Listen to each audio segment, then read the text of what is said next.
Welcome to another episode of Get Wisdom. I'm Brian Kelly, along with Get Wisdom founder and director, Carl Mollison.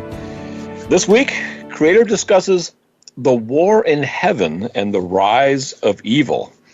Well, there's quite a title there for you, Carl. Well, it's certainly pithy, if not apropos of our world today. And, of course, every generation thinks they're at the bottom of what can happen. It's human nature, I guess.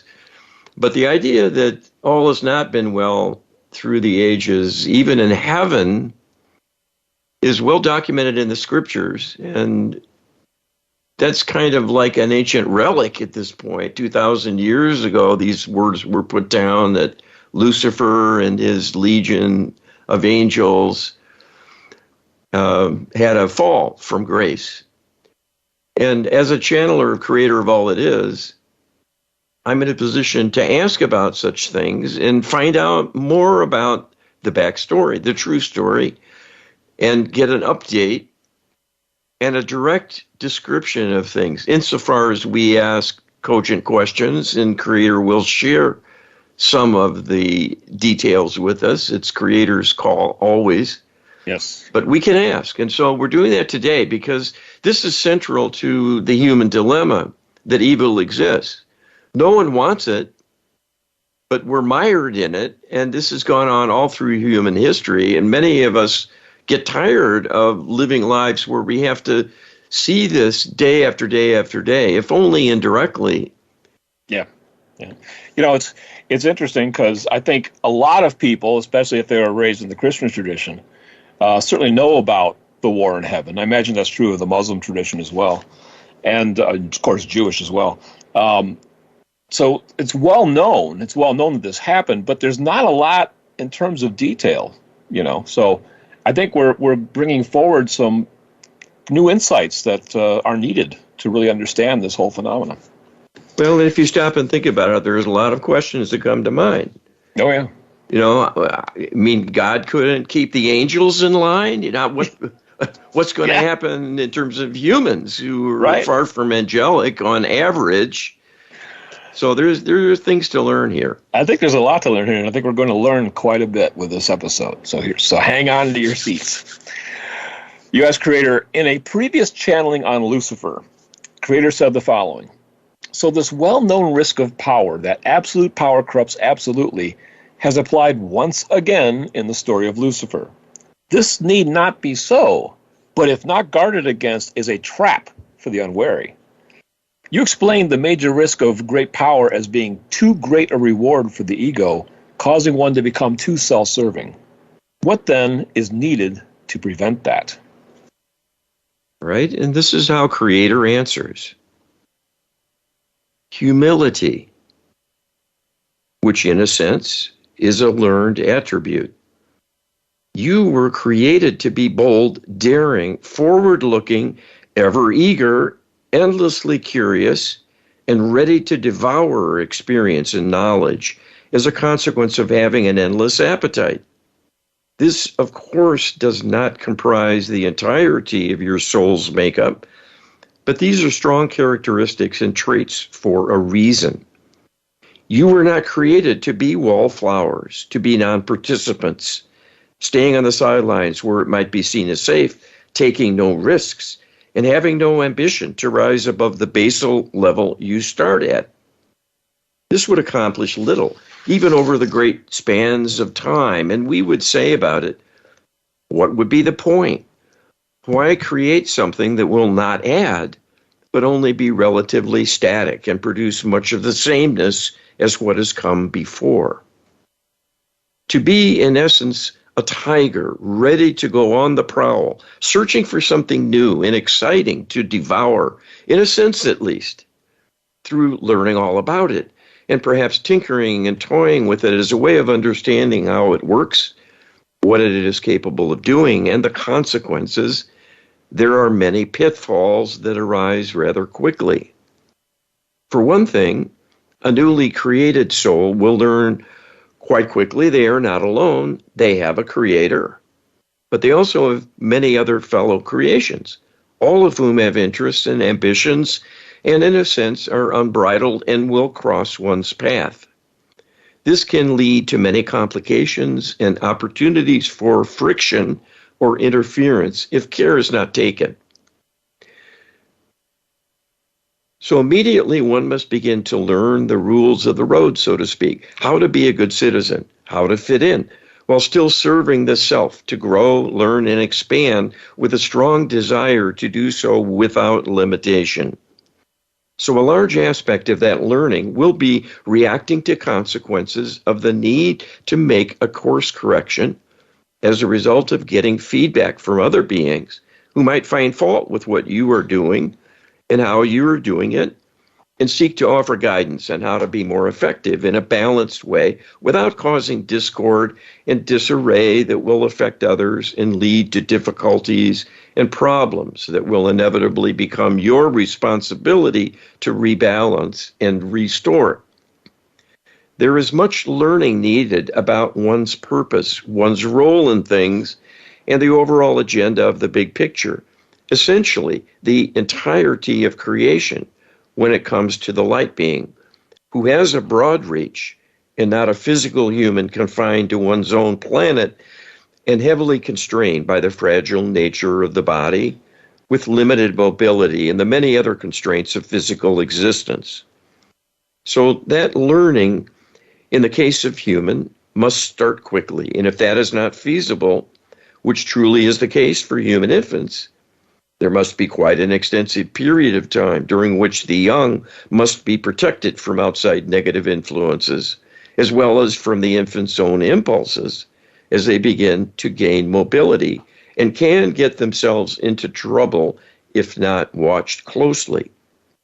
So while the circumstances differ greatly between physical human and the light being, having a sense of proportion, that humility learned through experience is all important to stay within the boundary of expectations, areas of responsibility agreed on from both ends, your creator and yourself. And this will lead to a well-functioning environment, even one as vast as the universe as a whole. Well, that's a big assertion that humility is what's needed to, correct the imbalance created by evil. In a sense, I think it's saying that evil is a symptom of the lack of humility, and that humility is a learned characteristic. Creator basically said that in the first sentence. Yes. So you're made to be bold and daring and active and a seeker and an explorer, an adventurer. And of course, those are all brash and potentially confrontational qualities that could rub others the wrong way and could lead to misunderstandings and stepping on toes and all of it. So humility is the counterbalance we're hearing, and it makes a lot of sense. And if you apply the humility test, so to speak, to others, I think you'll readily see on a daily basis people who are far away from that characteristic. Yeah, it's a challenge to get there. It's a long, hard journey that spans multiple lifetimes. I don't think people really realize that, but it's well, and you can see many figures of history who did great works, who were humble personally. Yes. Absolutely, yes. They're great examples. You ask Creator, for the benefit of our better understanding, and with all due respect to you as the being with absolute power in the universe, how does Creator avoid corruption if absolute power corrupts absolutely? Okay, and this is what Creator says. We are not offended at all by your curiosity. It is your outstanding characteristic and always serves you well.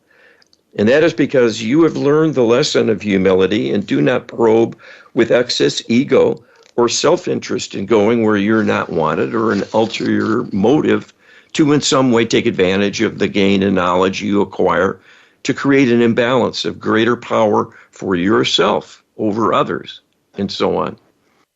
So we accept your pledge that you are wanting to advance your understanding and see the wisdom in this as well for many, many others.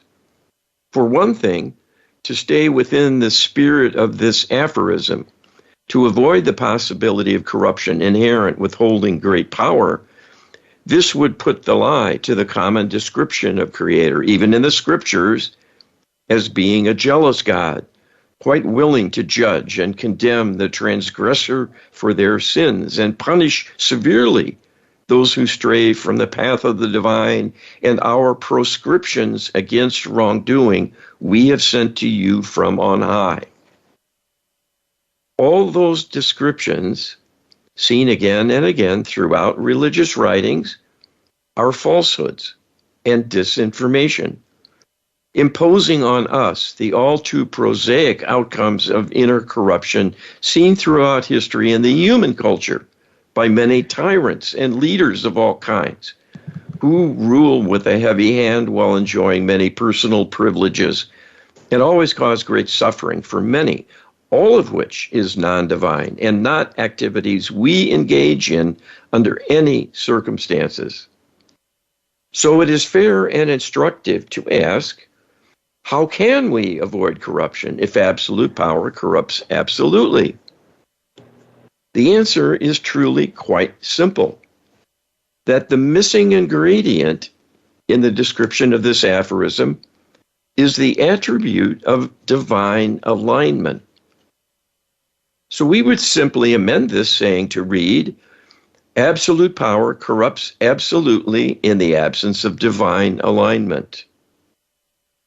This explains how a being as lofty as Creator can be fair and even-handed and deal with a wide array of diverse circumstances and the many beings throughout creation at all levels, from simple matter to the living organisms with varying levels of complexity in their lifestyle and potential.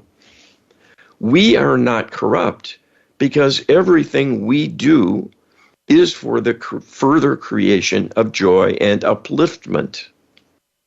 In the same way that a rising tide raises all boats, what we do to uplift ourselves will uplift everything else, potentially, if it is in divine alignment and in resonance with our energy and intentions. And here, of course, we mean specifically divine upliftment, meaning upliftment that is in divine alignment. That it is characteristically in alignment with the giving and receipt of love in some fashion.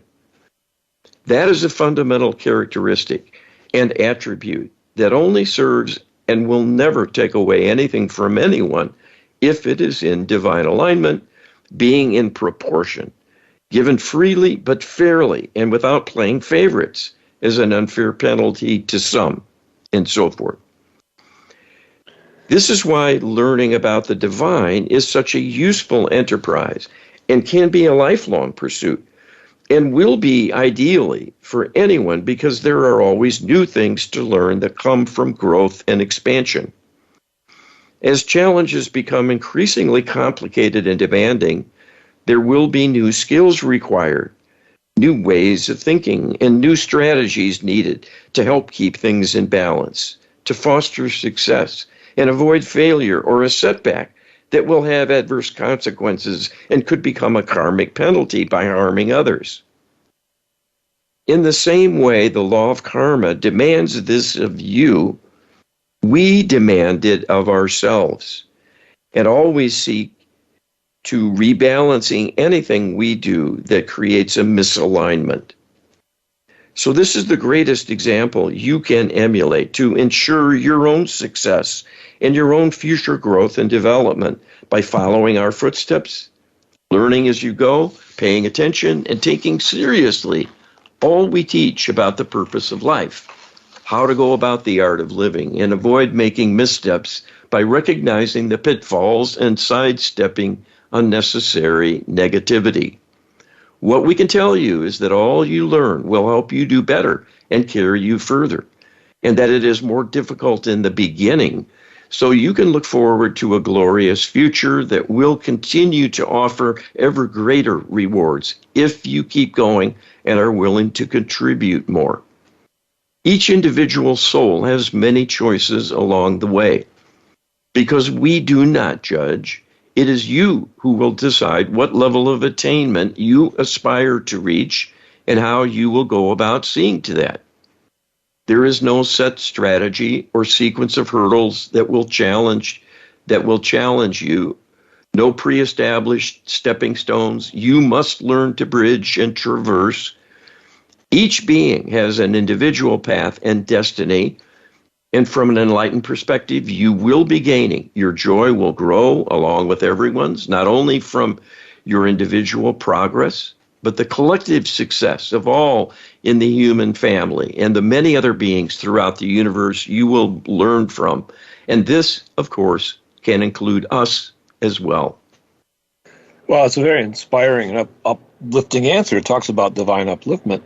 My own, I'm kind of reading into this answer, but creator is the epitome of humbleness as well. There's very little braggadocio within the words of creator and the way it's delivered, the way it's expressed, and all of that. But if I dare to speak for creator at this point, creator is so much greater than us in the sense of his longevity, his experience, and everything that he's done. He's created a universe that, in creator's own words, is designed not to fail. And divine alignment is the essence of that. So creator's looking at the whole picture and kind of, I think, inviting us to start thinking like creator in that regard. And when we do, we're going to find that divine alignment just makes all the sense in the world. Well, I've channeled thousands of pages of questions and answers from creator. I've never heard or felt a trace of arrogance in anything creator has told me. It's always lofty, it's always even-handed, and it's loving. Yes. And love doesn't leave room for arrogance. It truly being on display. And there can be phony love, there can be shallow love and that. But I'm talking about honesty and forthrightness. And there's such wisdom in this reworking of this. Absolute power corrupts absolutely in the absence of divine alignment. Right. Well, look at our world. We prize ourselves here in the U.S. about separation of church and state. Well, that might work in a functional way because humans can't handle dealing with divinity and politics at the same time. But woe be to us the consequences. If you can't have God in the equation, you can't talk about divine alignment or even define it in a way that everyone will agree on. No. If you don't let the authority in the discussion. Well, So if the reality, it's a tough thing to deal with, but we have to deal with it somehow. we have to deal with it. The reality that we've learned is that we come from the divine, we stem from the divine, we need the divine, we have a lifeline from the divine, we're an extension of the divine. And if you cut off the divine, you're cutting off yourself at the end of the day. Don't do that, but do this. Go check out getwisdom.com, where you can become a participant member and check out like 90% of the content we've generated over the last 4 years. There's all kinds of, Carl talked about thousands of pages. Boy, it's out there for you to look through. Check it out today, getwisdom.com. And we'll be right back with more Get Wisdom and the War in Heaven right after this. Welcome back to the second segment of this week's Get Wisdom. We're looking at what Creator has shared with us about the war in heaven and the rise of evil. And I think this is a very, very important show. And I know we got more important insights coming up, Carl. But boy, this is a big one. It's a big dilemma, and I think people really need to understand it and the context and how that started the ball rolling for how we ended up with the problem we have today. Evil started with Lucifer. So it's a very instructive lesson in living in divine alignment and what happens if you don't, and how that can come about and trip you up and drag you down and get a downward slide going you can't recover from. That's what's happened. Yes. And we're going down with Lucifer if we're not smart enough to do something in time. Yes, that's exactly it. U.S. Creator, in a previous channeling on Lucifer, Creator said, "In the particular universe you find yourselves at the moment, things were more successful than the prior iteration. Can Creator elaborate on that statement? The current universe is estimated to be about 13.7 billion years old. Where on that timeline did the so-called war in heaven start to become a serious problem? Was there karmic baggage from previous universes that played a role to help trigger and help fuel the current dilemma? Okay, this is sort of jumping into the deep end of the metaphysical pool that we know there have been multiple universes. Not all have worked out. And it's yet to be determined whether this one will work out. This is while Creator answers this question. As we've explained before, the war in heaven was a local skirmish taking place within the angelic realm serving the Milky Way galaxy. There was and is a physical compartmentalization energetically of the Milky Way at all levels, including the higher astral plane of the heavenly realm, where humans return following incarnating as a physical human. This is to provide safety because of the known risks we foresaw through prior experience in allowing greater freedom of beings we created to make their own way and have greater latitude to make personal choices and live with the consequences, unbridled by rapid karmic correction of any faulty thought and action causing harm to the self or others. So that is the trade-off, that having greater latitude to act boldly, take greater risks, and enjoy the exhilaration of being daring, knowing that there will be time to correct any resulting imperfections, will encourage all beings to venture forth in a bolder fashion, allowing greater use of their courage and daring, and thus able to achieve more and more quickly also. In effect, we were removing the brakes that could save you from yourselves if there are too many missteps leading to serious corruption. If that is allowed to go on for too long, it can grow to dangerous proportions. And that is the story of Lucifer in a nutshell.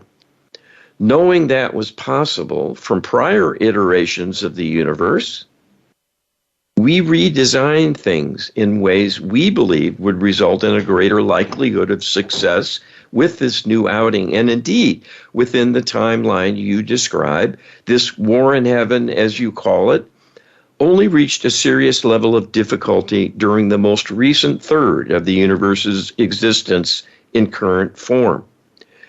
What that illustrates is meaningful to us, knowing the prior iterations were shorter lived because of more rapidly reaching a point of no return, in the sense of things becoming unworkable and needing to be retooled with a restart essentially from scratch, to start over with a reconfiguration of many fundamental assumptions in the configuration of all the energetics comprising the makeup of the universe. The most recent prior universe was not a total loss because many of you were created prior to the emergence of that grand creation event, and thus are old souls, veterans of all that has come before. The fact you were not recycled but retained as a proven useful starting point is a testament to your potential as well as current value in all that is unfolding. What you have run into with the war in heaven occurring within your galaxy, the crucible for testing the key possibility of having free agency and free will to a much greater degree than the rest of the universe, was not the consequence of karmic baggage, but the inherent possibility of the rise of evil, being a polar opposite of divinity. This is inevitable in an environment of total allowing where everything can potentially have an opposite. And the energetics make this so unless there are constraints built in how energy is configured.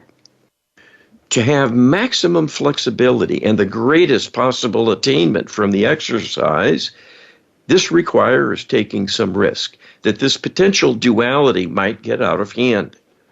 This, in fact, is what happened in the prior iterations, that they ended in failure by becoming unworkable, requiring a grand recycling to start over. while a painful and agonizing choice for those beings with an investment in those attempts, that hard-won learning has been the key in the reimagining of more optimal strategies, working much better in this new go-round. And this is why we are optimistic that you will pass the test finally and graduate from this learning phase, which is, in effect, a proving ground to establish the feasibility and validity of Creator's plan for your greater freedom and range of options and choices being allowed through delaying karmic consequences. It is still not a given you will succeed, and in fact, you are barreling towards a climactic turning point. And it is still not certain you will advance further, as the universe might again be unwound to go back to the drawing board, so to speak. This is why your role in making the correct choices, to strive for a balance of power within yourselves while using your greatest skills and abilities appropriately, will be a test of you and a final validation that we planned correctly. And even though the pendulum has swung heavily to a negative extreme, all will not be lost, but much gained through hard-won learning that will allow you to influence things in a way the pendulum will never again swing back that far, but rather a narrower range that is marked by higher and higher highs as well as higher lows with each excursion in the flux of energy and play. Wow, there's just so much revealed here in these words. One of the thoughts that just occurred to me was, one of the big questions is, why is Creator optimistic about this particular iteration? And now we have an answer that the first 10 billion years or so, or at least 9 billion anyway, of this galaxy, the experiment was working. Right? I mean, the war in heaven only occurred in the last third. And prior to that, we have to assume that things were humming along fairly well. So the Creator's coming out and saying as much, that there's reason for optimism here. Yes, exactly. This is not a failure from the outset that's inevitable. It's just that we are finally pushing the boundaries to test that possibility happening. And we're at a turning point within a few years, literally, not billions, but years, single years of seeing whether that will happen or not. Yes. So there couldn't be more at stake. And the experiment is a fascinating one. And it will only get better if we can reach that turning point and continue on. Yes, well, I read into this, it's going to get better regardless. The difference is the time frame involved. We can either make it get exponentially better in 3 years, or we might have to wait a few billion for another go-around. But even then, Creator's optimistic that the next one would be even better than this one. So I don't want to, get down in the dumps on any of this. Yes, we need to work hard, and we need to have a call to action to get people to save this experiment now. If that was a billboard, I could raise up and down, right? But yes, we're going forward as a creation, as a universe, as a member of the divine family, regardless. So there's no reason to get down in the dumps about any of this, but we do need to work hard and fast. So that's the message here. Well, we're fighting complacency. That's why we're in earnest, and why this is needed to have such a discussion. We can't just be lackadaisical about it, because then it won't work. No. People have to take action. It's on our shoulders. Yeah, and who else is discussing this right now? Good question. You ask Creator. We know from Creator that Carl earned greater access to the divine while in this physical incarnation on account of his service and success in his previous life as Allan Kardec. Can we safely assume that Lucifer attained his role in a similar fashion, as stated previously by Creator, that Lucifer was an archangel of the highest order and was entrusted with dominion over the angelics within the Milky Way galaxy as a whole? Can Creator share with us more of Lucifer's resume that earned him the trust to have dominion over the angelics? All right, and this is what Creator tells us.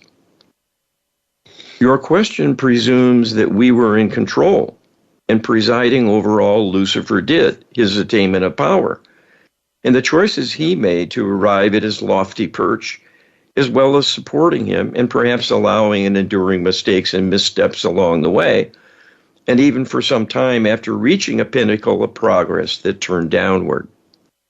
What you are overlooking in your question is that Lucifer himself was a being within the Milky Way galaxy domain of free agency and free will, and as such was largely on his own to make his way to aspire to a level of attainment according to his own desire for growth and expansion, just as we outlined as being Creator's plan for this notion of greater possibility when unfettered by being on a short leash, controlling extremes that could lead to trouble. So Lucifer was entrusted, as you all are, to make your way. Eventually, there are karmic consequences for all, and this includes the angelics as well. Their greater power and reach comes with a corresponding hazard of having farther to fall and enduring a more severe negative consequence for mistakes, and especially wrongdoing done deliberately to serve the self. So in the same way that you have your worlds, yours and the worlds of the extraterrestrials, who are now causing you great harm, the angelics govern their dominion of the Milky Way galaxy to serve the beings present with all manner of services to assist them with their learning and growth as emissaries, helping them to stay connected to Creator in a quite practical way through obtaining all manner of support, including guidance, inspiration, healing, and protection. Everyone needs a mentor. Everyone needs a good friend to be a source of help that can be relied on. And this is as true for angelics as physical humans or extraterrestrial beings. So your description of Lucifer attaining a leadership role through a consensus is an accurate one. But the trust was conferred by fellow angelics and was supported initially by Creator as an opportunity for learning and growth, not expecting perfection, but expecting that the growth and learning and attainment of greater and greater responsibility being won through service and life experience in the role created by this new paradigm would enable an improvement and expansion of possibilities, but with self-restraint and a healthy and successful personal rebalancing to stay in alignment and thus add to personal success, as well as the collective success for all affected by everything Lucifer was responsible for. So he truly earned his position of trust in being an ultimate leader of the angelics for the entire free will project within the Milky Way galaxy as a whole. Boy, once again, there's just a watershed of revelations here. The idea that Lucifer got his position basically by consensus of his fellow angelics and not by an award by Creator, that was news to me. I fell into the trap of thinking that Creator had assigned Lucifer the role, but that's what we're learning is not the case. Creator went along with it and kind of endorsed the role, I suppose, but it's hardly a conferment. Instead, it's Lucifer was a free will actor like any other, and he earned the respect and admiration of his colleagues, his angelic cohorts, and rose to that position on his own merits. So that's a fascinating bit of information to come forward, Carl. Well, and it's not too shocking if we use human experience as an example. Yes. It's never worked out down here very well for any length of time. It's really following the Renaissance fairly recently in history and the advent of the idea of self-governance, not by an emperor, a king, a holy, or a royal figure who truly had power and authority, to lord it over others and to punish those who disagreed and rule through force. All of that is non-divine. So this shows that we did have free reign, free will, free agency from top to bottom. So this is a true test of whether that can work. And the jury's still out, unfortunately.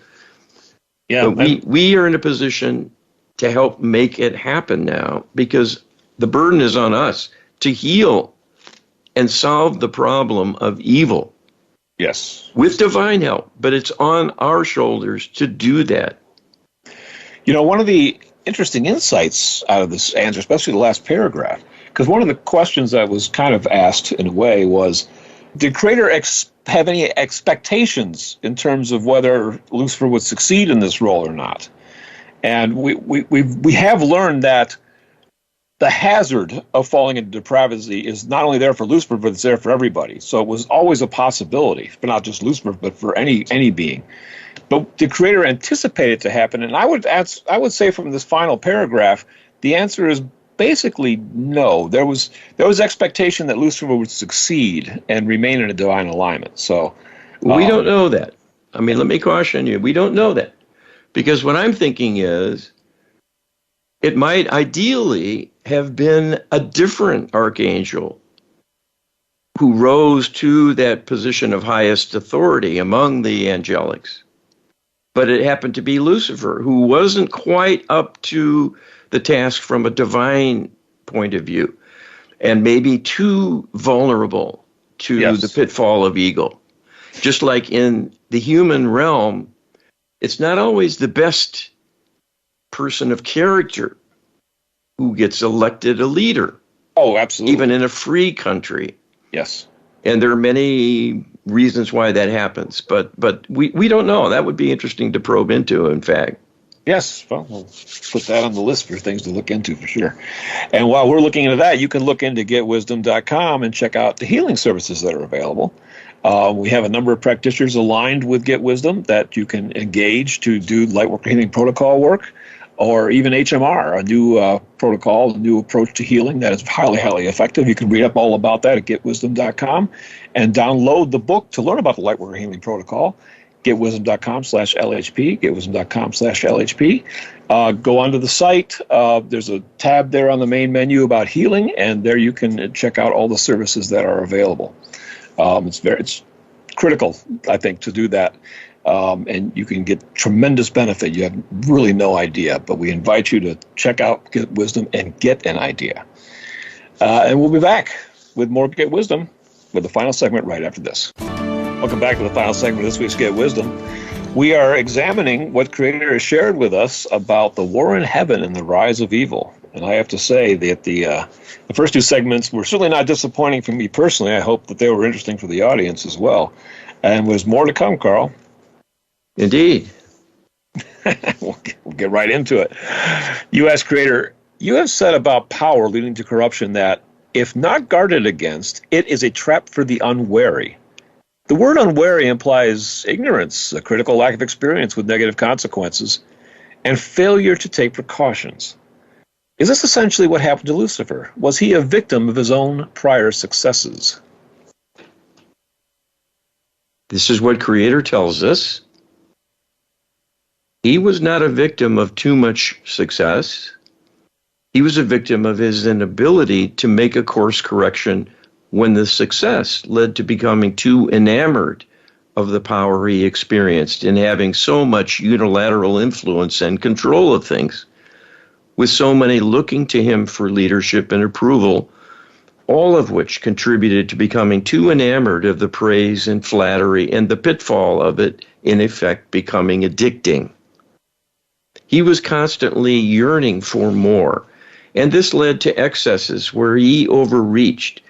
And while this created frustration in finding it to bring less success, rather than rebalancing things in a healthy, positive manner, he began to take shortcuts that he believed would allow the greater reach and rewards he sought, and was blind to the selfish aspect of his choices. That was the nature of the corruption here that was his undoing. And the object lesson in this is, again, that cultivating humility is divine because it is the best antidote for excess that will ultimately corrupt when not deserved. Wow, that's a very short channeling, but Paul, talk about power pack. There's a lot here to unravel. You know, they became enamored of his success. I mean, this is a human, common human failing, right? That people who are successful and get a lot. We see this with celebrities all the time, right? They become enamored of the praise and the flattery, and become arrogant as a result of it. I mean, so this is not something that's just a problem for angelics, Carl. It's a problem for all sentient beings, apparently. Well, I'm sticking with my theory about Lucifer not being the best and brightest among the archangels. And he maybe was the one more aggressive and assertive and seeking power because he knew it would bring rewards for him.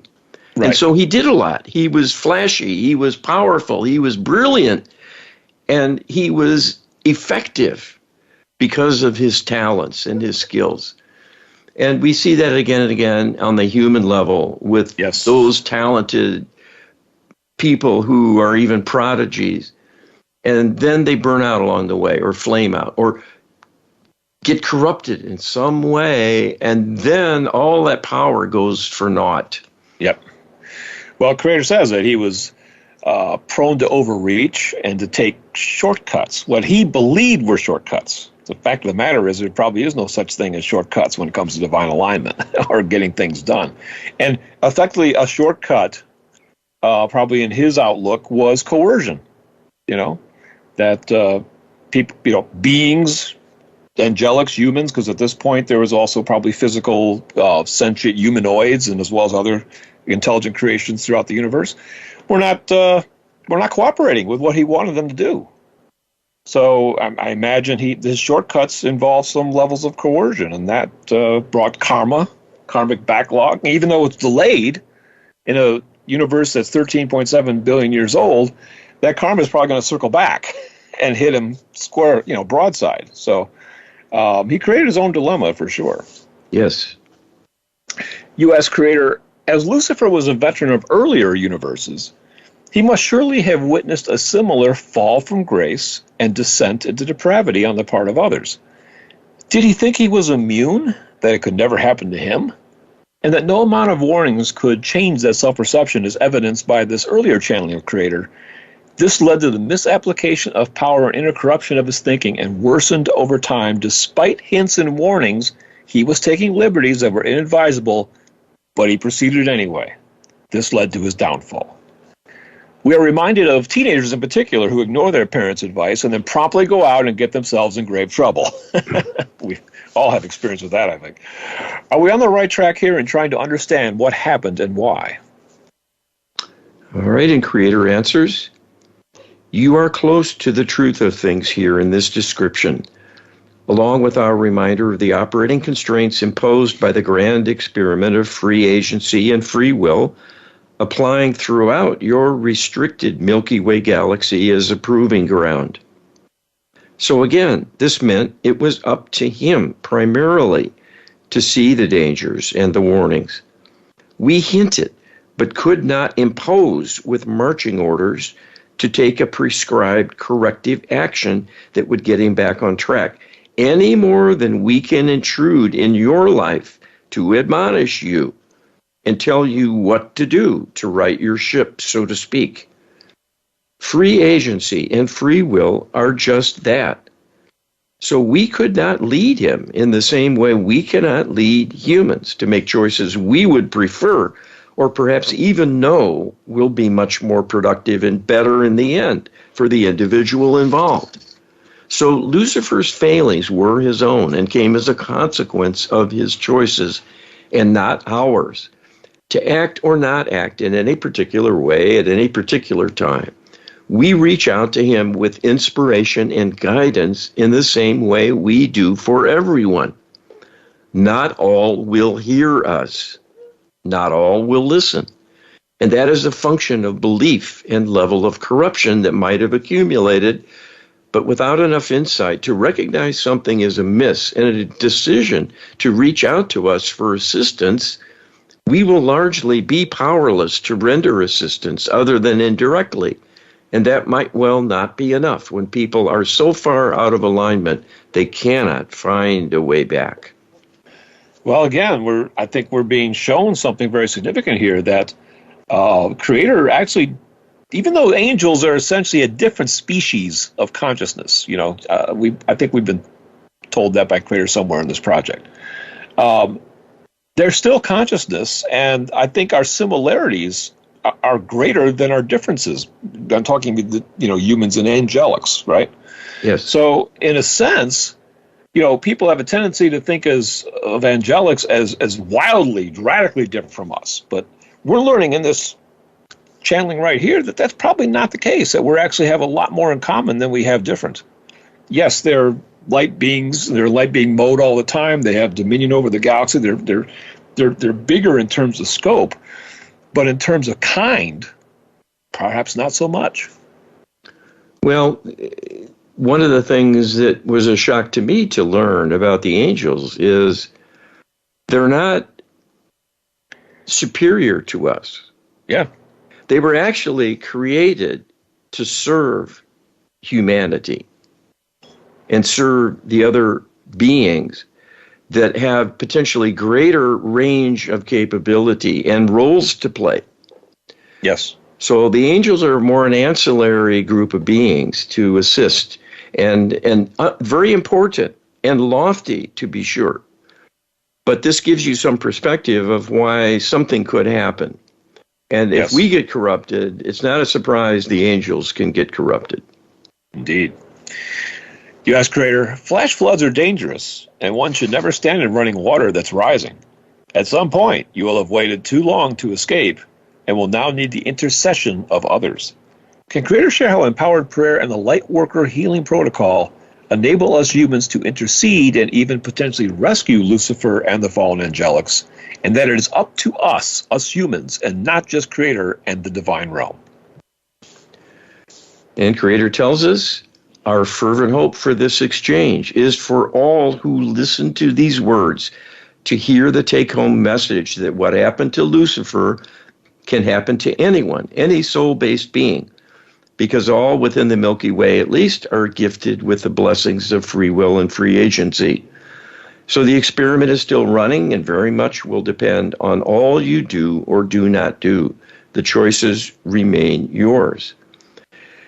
This leaves the greatest burden imaginable on those who are still in divine alignment and capable of calling forth a divine intervention to help those in need, Lucifer included. The only possibility of a reconnection is through you acting as a bridge and spokesperson, acting on their behalf to reach out and request our help to raise them up again. You were all created to solve the problem of evil and have suffered greatly in the attempt, but never having truly the tools to work with until now.